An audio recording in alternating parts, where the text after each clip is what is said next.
Welcome to Fine Dining. It's going to be a Septemburger to Rememberger, an end of summer that ain't no bummer, an equinox to beat the socks off the competition because the Fine Dining Podcast's annual hamburger bracket is upon us. We've got 8 restaurant chains, 24 burgers, but just one winner that will be crowned at the end of the month. Can your favorites cement their legacy and earn a custom side plate to adorn the beautiful Septemburger championship belt? Or will they end up in the trash like last week's leftovers? It's not just a burger chain that's going to win Septemburger. You can play along at home. Head on over to FineDiningPodcast.com or check the description of this episode and you can fill out your own Septemburger bracket. You have all month to follow along and update it as chains are eliminated, and if you correctly pick the winner of the whole shebang, you'll be entered into a drawing for the grand prize. I will review any American chain restaurant you choose in my upcoming 4th season of the show. Not only that, I'll write and perform a rap song about you or any food or restaurant related topic and put it in the podcast. Let's get to it and introduce the field. This year, in the Septemburger tournament, we've got the number 8 seed, the children's toy with the nasty ploy, it's Jack in the Box. Trying to prove that they're more than just a root beer, the number 7 seed is A&W. Coming at you from the state of Utah, our number 6 seed is the Dairy Queen of the Mountain West, it's Arctic Circle. Our number 5 seed, however, is the Dairy Queen of the rest of the country, it's Dairy Queen. Skating on into the fray at number 4, Sonic Drive-In. Our number 3 seed is arguably the hardiest entry in the tournament. It's Carl's Jr. Our number 2 is trying to make the case that ain't nobody fina from the Carolinas. It's Cookout. And our odds-on favorite to win it all, the red-headed heavyweight that corners the competition, it's Wendy's. As a reminder, the seating is determined by how good the best burger I've ever experienced there was. So let's get to tonight's matchups. First up, the number 2 seed takes on the number 7. It's Cheerwine versus Root Beer, Cookout versus A&W. Let's jump in and chat about the Cookout-style burger. Okay, our next matchup is Cookout versus A&W, the number 2 seed versus the number 7 seed. I went to Cookout in North Carolina last year. My guest was Scott Philbrook, and we had, it was a good time. This is a highly touted pride of the East Coast burger, and I remember really liking it. But this is Septemburger 2025, not 2024. So I can't possibly base my scores off of a burger I had a year ago. So we went back. This time I was joined by my guest for this segment, my very own father, my dad, a podcast 2-timer, 3-timer. You did Steak and Shake and Shoney's with me. You've taken me to all the best places. All the best. You loved Shoney's, as we can see it in the second to last spot there on the tchotchke of mediocrity. Shoney barely had a pulse. Yeah, that's accurate. Well, thanks for joining me for a meal at Cookout. We can talk a little bit before we jump into the burger about the conditions of our meal there. Do you want to paint a picture for what this was like? Well, in a land far, far away, we were in North Carolina. There were a sufficient amount of rain, storms in the area, and in fact, rain pouring down on us. And as I went to that restaurant, Michael, I thought it was a sit-down restaurant, at least a place that might have outdoor picnic tables, but no. We were misguided on this because the Cookout that I went to initially did have indoor seating. Here we roll up and it's basically just like, honestly, a pretty sleek looking, new-ish looking building. Like it seemed obvious that we would have tables inside. Yeah, and their execution was good. And then we're like, okay, where can we sit? And they were like, that's your problem. Not in those words, but in their actions. And Michael, Tell them where we sat. We sat in the dining room of the Bojangles next door. I went in, talked to the manager, and I was like, hey, I'm so sorry. Can we eat someone else's food in your dining room? We didn't know that you couldn't dine at Cookout. And she was like, yeah, thanks for asking. We came in, ate there, and it was a weird vibe to just sit there and unpack a bag full of Cookout. And we got a lot of stuff. You got a lot of stuff. The burger in the Septemburger bracket in the first round is the Cookout style burger. This didn't have a lot in it. It was just chili, mustard, and onion on top of their burger patty and their bun or whatever. And what I found interesting about this burger was chili seems like an interesting choice to have as kind of your basic burger. I always, round one is just what's the number one on the menu. They didn't have them numbered, but it's called the Cookout style burger. It's the name of the place. So that felt like the appropriate one to put in round one of Septemburger. And what a gamble chili is on a burger from fast food chili. They bet on black and it came up red. Yeah, what did you think about just overall this burger? What did you like it? Did you hate it? Were you somewhere in the middle?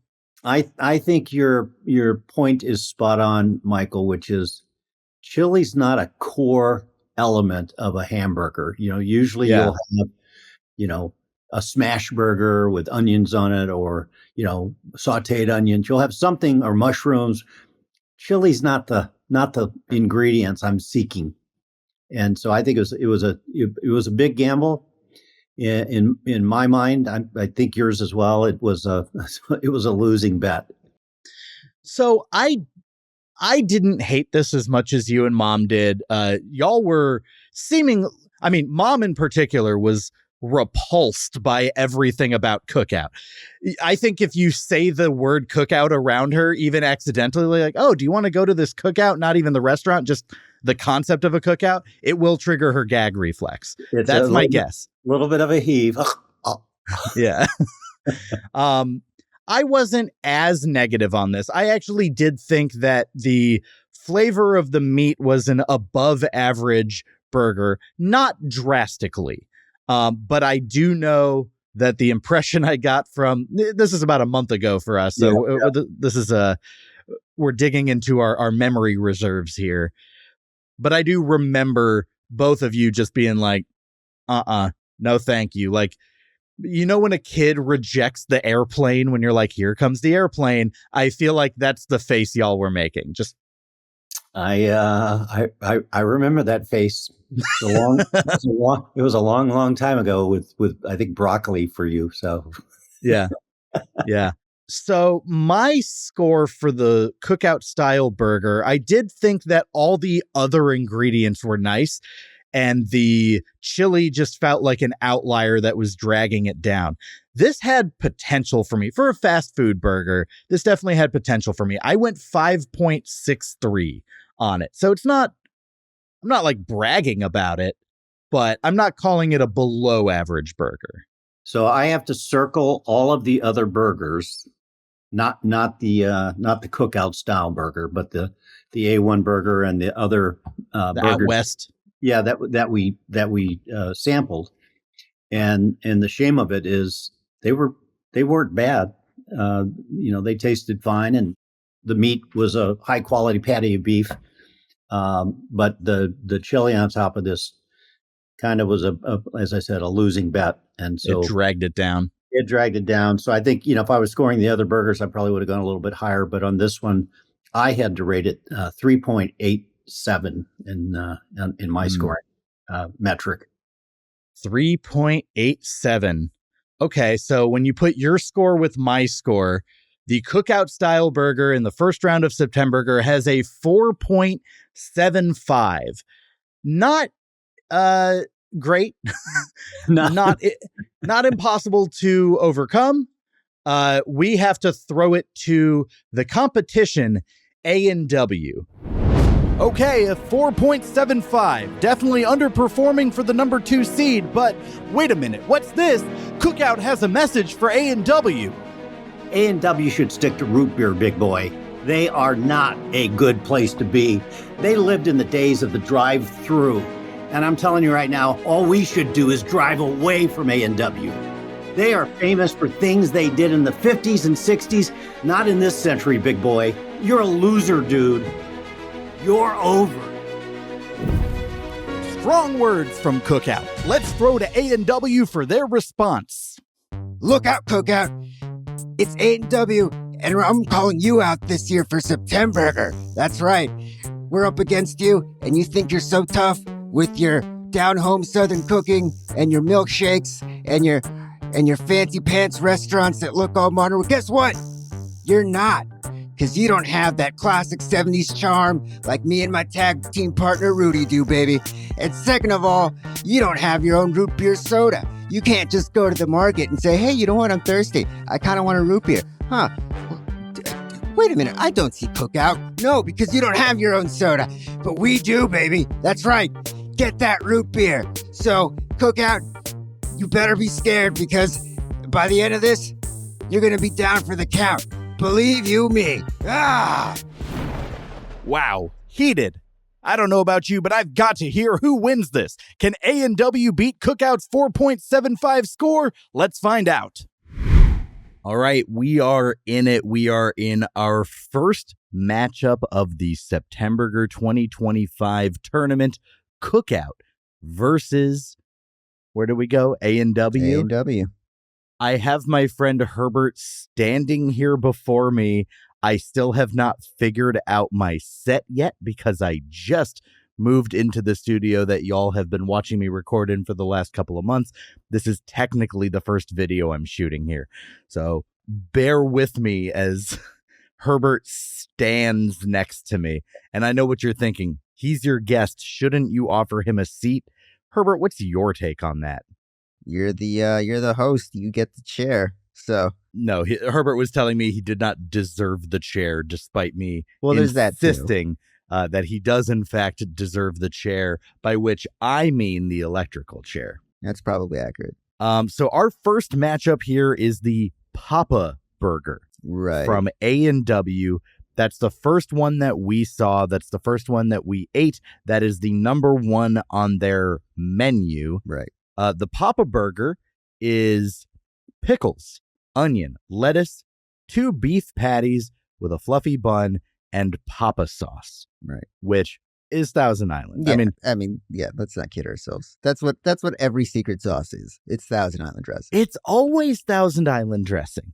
It's never anything. And this, I guess it had maybe a little bit of a kick, but I don't even know what I would attribute it to. It wasn't a big kick by any means. I didn't get any kick, so. I got a little, I don't know if it was like paprika spilled onto a bite's worth of this sauce. I don't know. Yeah. But it had a little bit of something. What I will say about it, though, is it was very dry. Yes, it was very dry and for me flavorless, despite having double patties. Yeah. No flavor in the meat. Yeah, the presence of extra beef did not really seem to help it too much. Yeah, no. And you would think, with the special sauce that, it would at least have some sort of flavor to it. No, nothing. I was bummed by this. I wouldn't say I hated it. I would call this an average burger or very close to like a perfectly average burger. I would get it again. I definitely wouldn't. I would definitely try or order the other 2 burgers that we had. Yes, I'm not saying this would be my default A&W, but like I wouldn't be mad if I had this burger again, I guess is what I'm saying. That's fair. I guess what I'm saying is I did score it over a 5, but not by much. Yeah. As far as I understand, you did not. No, I didn't. No. I was very disappointed with this burger, again, because it tasted like nothing to me, really. Yeah. And so, I definitely scored it under a 5. Is there anything else we want to say about the Papa Burger? Like, the name is weird. Yeah, I don't get it. But I guess it harkens back to when they introduced Papa, Mama, Teen, and Child. Yes. Like the mascot characters. That's right. Yeah, that's fair. I think that's probably what the etymology would be, but they had Rudy the bear, which is like a bear mascot. And then for some reason, they pivoted to a family. Right. Of like just the family is characters, but they're named Papa, Mama, Teen, and Child. Teen is where Teenburger comes from. Right. Which I guess is maybe the size of the burger, or maybe that's the A&W version of like a junior double whopper or something. Yeah. I feel like I'm drawing this out just because I don't want to like deliver it its fate, but I know it's not going to be that pretty. A&W's Papa Burger for me scored a 5.09 out of 10. Yeah, that's accurate to your just above average. For me, yeah, definitely under 5. Like I said, wouldn't order it again.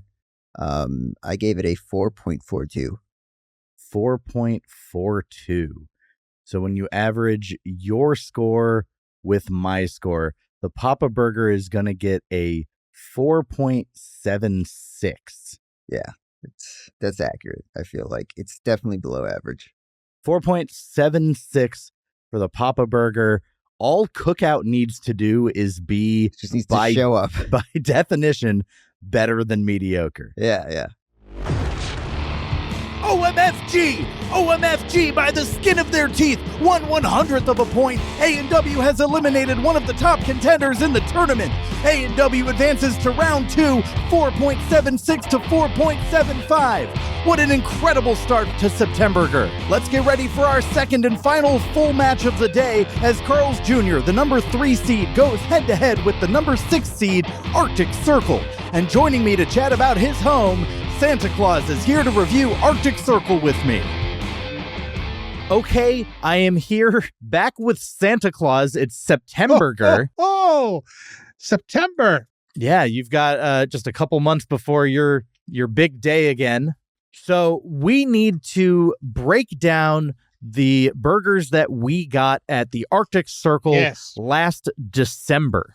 Yes. So we'll go ahead and start with their round 1 burger. For round 1 of Septemburger, I always start with the basic. What do they got as their basic burger? So they had what they call the Black Angus hamburger. Okay. It's pickles, lettuce, ketchup, mayo, and bun. Like again, it's a very simple, non-innovative hamburger. They do really advertise the Black Angus beef on every single burger. It is the Black Angus, blank, bacon burger, ranch burger, Swiss burger, all the different variations they have. Like a steak burger is what Freddy's would call it. Yes. Yeah, okay, steak and shake. I thought this burger was just there. I mean, I put it in that category in the actual episode, but it's one of those things where, like, thinking back on it, I know it's 9 months later, but we had it 5 days ago or something like that. And other than my notes, I can't tell you much about it. Like, that's just kind of how forgettable this was as a burger. I remember the sense memory of it. It was, it tastes like a burger. I mean, it was when I bit into it, it was straight out the kitchen, Yeah. Very fresh, but like very small patty, very thin. I thought the bun was unimpressive. Very small, mayo, ketchup, lettuce. The bun felt like kind of like the store-bought hamburger buns where it's like there's nothing brioche. Like the bimbo It's not a potato bun. Yeah. It's just like white bread. There's no softness. It's not stale. It's not hard, but it doesn't have that There's softness. There's just a little of it there. It's just very, very, very deeply generic. It felt like it didn't want to make itself known very much. No, yeah. I would never order that. It just was like the McDonald's basic cheeseburger, just they spent decades engineering the ketchup, mustard, onion combo to make it like perfect. Yeah. And it has a taste. You go, oh yeah, that's the McDonald's one. Instantly. It hits. This just misses. Right. Just like nothing.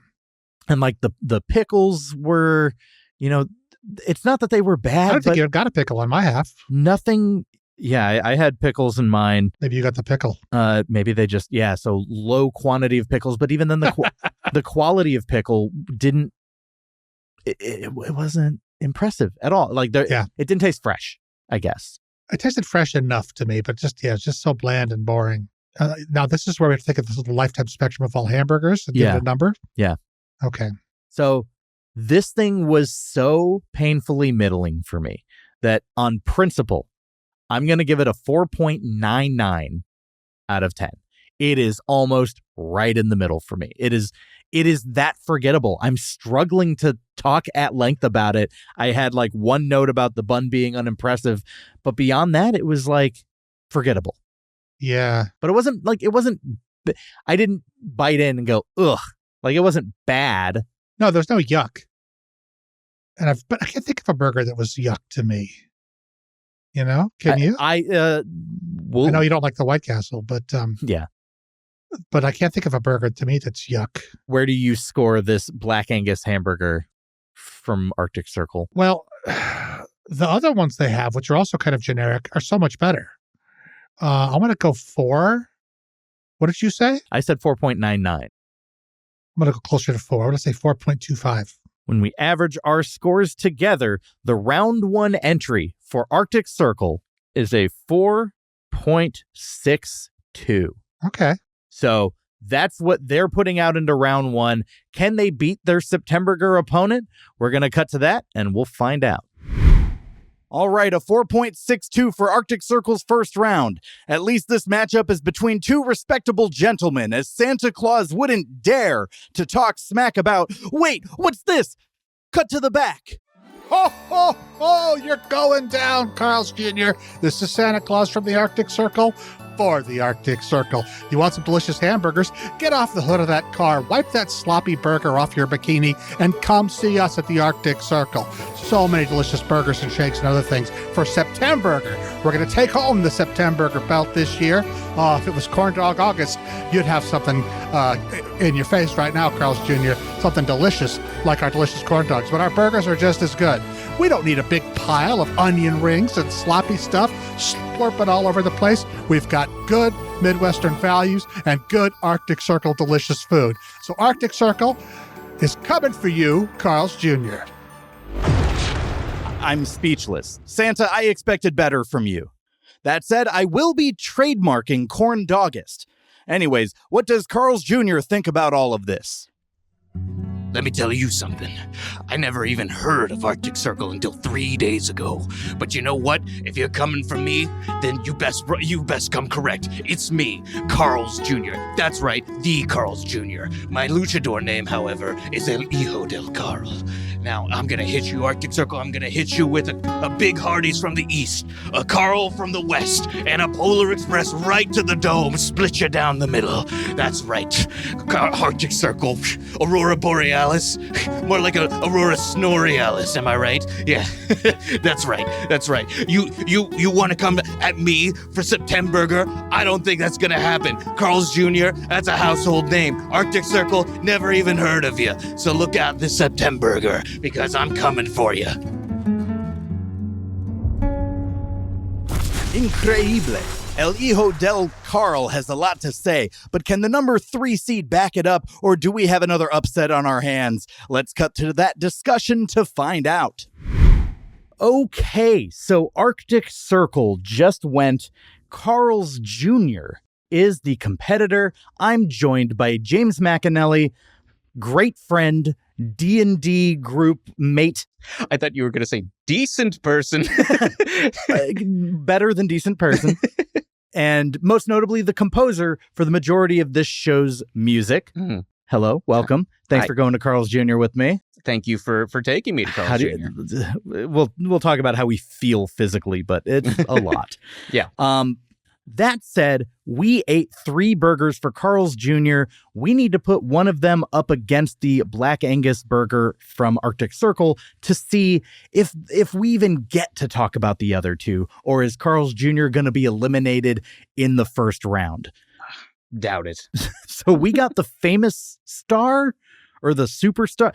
There's like, I have it as superstar and then in parentheses famous star. I'm not sure. Like it says the famous star burger over the menu, yeah. But then on the wrapper it said the superstar. The messaging was all over the place. But this is their basic burger. Yeah. Like this is their default burger. Mm-hmm. It had tomatoes, lettuce, onion, pickle, mayo. I think there may have been some ketchup in there. I think so. Yeah. Not entirely sure. But The thing that Carl's Jr. is bringing to this tournament that the other places are not is charbroiled beef patties. Love them. I loved it. Yeah. It really, really took this tournament up a level. I'm going to be honest. A lot of the places I've gone, their first round burgers are scoring in like the 4s and 5s. Oof. And that's not a now, to be fair, this is the third year of Septemburger. Right. It's like Has it really been that many years of Septemburger? Yeah. Damn. Yeah. Feels like I just made that theme song like yesterday. I know. Still one of my favorite theme songs.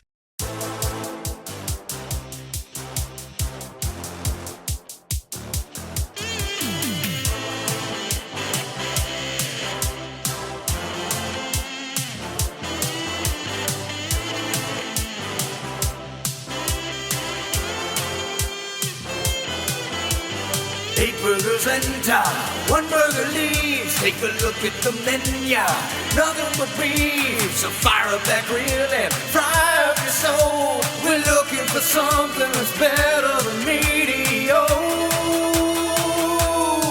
It's time for a burger September. Yes, it's time for the test. There can only be one. Thank God for burger September. Yeah, we're looking for some perfection. Just be the best burger that you can be. Somewhere between heaven and ecstasy. I can see that hunger, it's in your eyes. You're going for glory with a side of fries. Septemburger! Yeah. So my point is 16 places have already been gone through. I'm not saying we're at the bottom of the barrel with this year's Septemburger choices. We're not. But a lot of the places that would have been my first choices to include in a burger bracket were last year and the year before. We're talking Fuddruckers. We're talking Islands. We're talking Outback. We're talking In-N-Out, Shake Shack, Red Some Robin. heavy hitters. A lot of heavy hitters. This year has Arctic Circle, which I went with Santa Claus. Oh, Like my guest was Santa Claus. He came down to to go to the Arctic naughty Circle. or nice? I don't know. Yeah, we'll find out. Go back and watch that episode to find out. But my point is, I'm pulling places that maybe aren't as renowned. Now, Carl's Jr.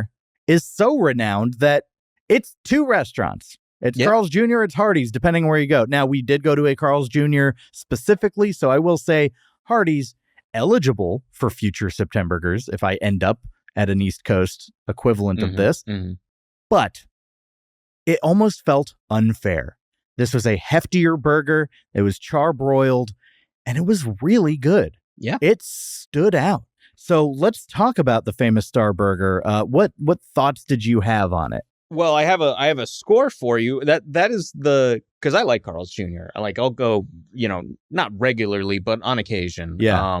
And I feel like I've always really liked Carl's Jr. And I usually get like that, right? I usually get the famous star or the superstar, whatever the heck. Just give me a burger, man. Yeah, like you said, charbroiled really puts things a step above. There's something about the way the flavor, the savoriness of the meat that acts as a really nice foundation for everything else that is on. Which I also like the flavor profile of the condiments and stuff as is on that. So I really just enjoy that burger on my own, even outside of this, this experience that we had. Really enjoy that. And happy to run over to Carl's Jr. I live dangerously close to one, so I know. Yeah. So it's a problem. But yeah. What was your score? My score was 7.23. 7.23. I didn't love it as much as you did, but I did like it enough to go over 7. I went 7.06. So when you average 7.06, 7.23, that's 7.29 or 2.29 divided by 2, we'll round up. You're doing this right off the cuff. 7.15. Okay. Yeah, I would say that's fair. I think so average too. burger. So 7.15 for the famous star. trounces Arctic Circle, which scored like a 4.9 something. I've never been to Arctic I don't know, Circle, whatever so the previous segment said, but it was in the 4s. Mm-hmm. So Carl's Jr., one step closer to winning its name on the side of the Septemburger Championship belt. And that's why Carl's Jr. was seated in the top 3. A total beatdown as Arctic Circle is eliminated from the Septemburger tournament. Carl's Jr. will roll into the second round with their Western Bacon Barbecue Burger against A&W's Double Barbecue Bacon Crunch. 2 takes on a similar idea. Who will prevail? Check out the Septemburger Finals for free on the Fine Dining Patreon on the last day of the month, or wait until October and I'll post it here.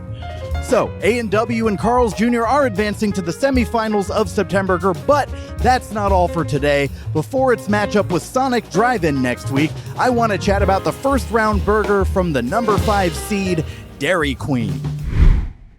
So you may remember 6 months ago, in March, I went to Dairy Queen Grill and Chill with my buddy Tyler Eaton. Tyler is back with me. Hello, Tyler. How's it going, Michael? And we had 3 burgers at Dairy Queen because Dairy Queen is an entrant of Septemburger. So I think it's time that we talk about and score what we thought of the burgers in particular. Now, the round 1 burger for Dairy Queen, the number 1 on their menu, they were actually smart in this category. I always do it to where the first burger we review in Septemburger is their number 1. Mm-hmm. And they didn't put their like super most basic dialed down burger in the number 1 slot. Mm-hmm. They put the bacon double deluxe or something. The bacon. Yeah. Right. We got it as a single just because portion control. But at the end of the day, we had a burger that was onion, lettuce, bacon, pickle, ketchup, and mustard, and burger. And there was a lot of burger. And bread. And I think I was more impressed with this than I expected to be.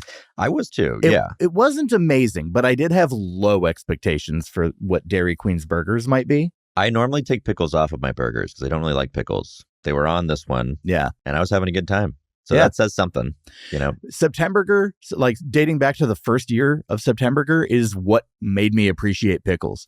I used to always not like them, and then I started having them, and the majority of the pickles I've had they've all been in burgers or sandwiches of some kind, and I think I've lucked out in that none of them have ever been like soggy, gross, like old, too bright. Like they've all felt crisp and like fresh, and so I've not had a bad pickle yet. What did you think of the bacon on this one? I didn't get a lot in my bite. It did feel like maybe they skimped, but the taste of it wasn't bad. Yeah, I agree. I was impressed with this burger. I think it also had the benefit of going first, you know? So As we got deeper into the meal, I was like, oh man, this is a lot of food. I got to be more critical. Yeah, exactly. Are you a big burger guy? Do you eat a lot of burgers? I love burgers. Yeah. Yeah. Habit Burger. Is that your go-to? Oh my God. Yeah. For the win. For burger. the win. I mean, not, I guess technically a chain because there are multiple locations. There's like 3 of them. But they're very good. I like For the Win a lot. Burgers. Yeah. The Window is a great burger spot in LA. And obviously Whataburger. We're from Texas. My big recommendation for you is Foreman's Whiskey Tavern. Oh, I love in Foreman's. Toluca Lake. Have you had their jalapeno burger? I have. It's my favorite burger in the city. Really?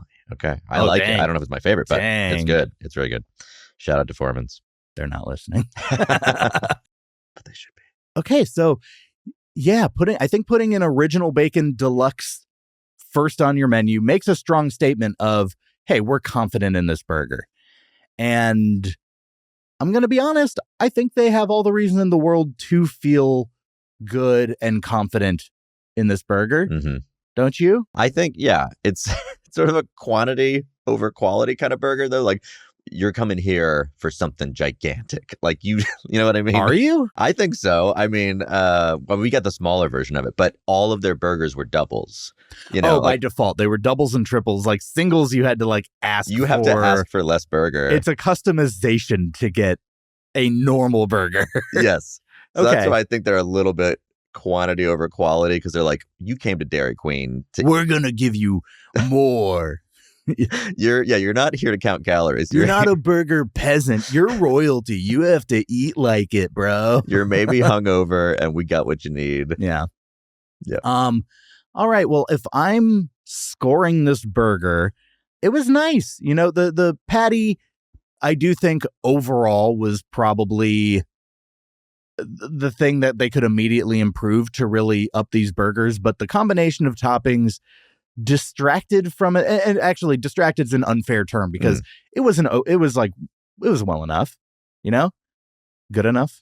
Yeah, no, like it was doing well. Like it was okay. It was mentally healthy. This burger. It was well cooked, and it seemed like its mental health was in good shape. And so, and the bun, you know, there was a slight bit of toastiness to it. I think by the time I really dug in, it was maybe a little soggy, but it didn't hinder it. It was more of like, you know how in Texas, barbecue will often be served over bread, and then you eat the bread at the end because it's gotten all the like juice soakings of that tasty stuff. Sopped it all up. I love that. There was a little bit of that to where I didn't mind it because it wasn't too far gone. I went 5.97.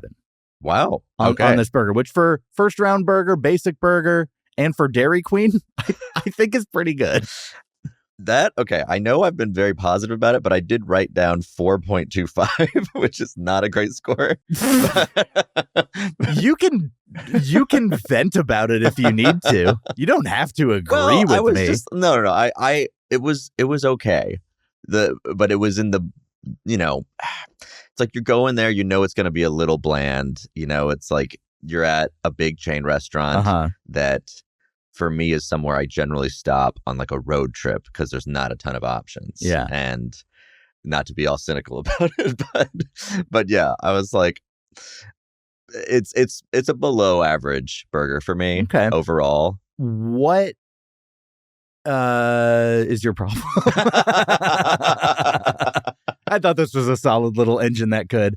It was all right. It was all right. I think maybe just in my scoring system, I just started lower. I mean, they do usually build. Yeah. There's one I liked a lot more, I will say, from Dairy King. Same. Yeah. But we may never see it because it may go out in the first round. We'll find out. But when we put my score with your score, I gave it 5.97. 4.25. 4.25. Doing some quick math, that equals 10.22. Have 5.11. Is the average of our scores. I hope I did that math right. Whatever. I'm not going to check it, but it sounded right to me. I think so. Yeah. That's very average. That's actually like what you're going for here. Septemburger is the one time I'm looking for good. Okay, you are looking to get a high score here. And there you have it. Dairy Queen's Bacon Deluxe scores a 5.11, slightly above average, heading into next week's showdown with the Double Sonic Smasher.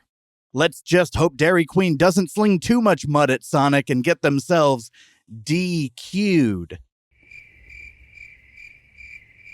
All right, that's not my best work, I admit it, but let's hear that smack talk, baby.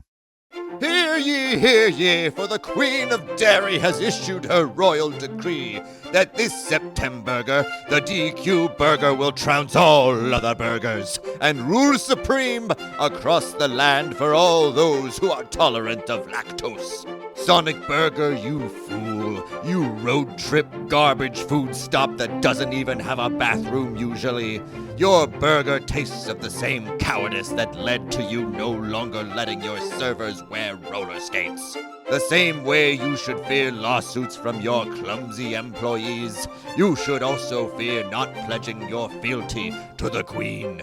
Pucker up and kiss the ring, because Septemburger belongs to her burger. Yeah, that's my jam. And that's it for this week's Septemburger Kickoff Special. Join me next week with an extra-length episode about Sonic, as I'll cover their history before reviewing the joint and reading some Yelp reviews. It's like my standard 2-part episode smashed into one, and we'll also learn if Sonic was able to wrangle Dairy Queen into submission. Thanks so much for watching.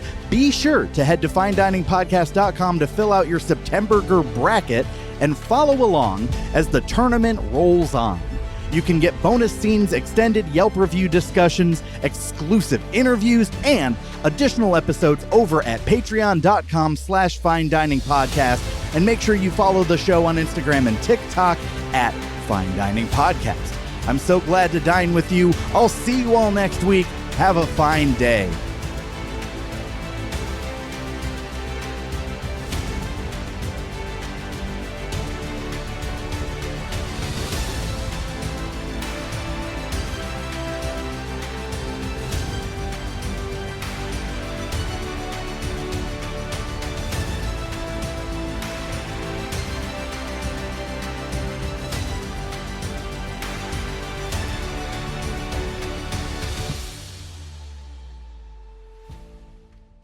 Have a fine day.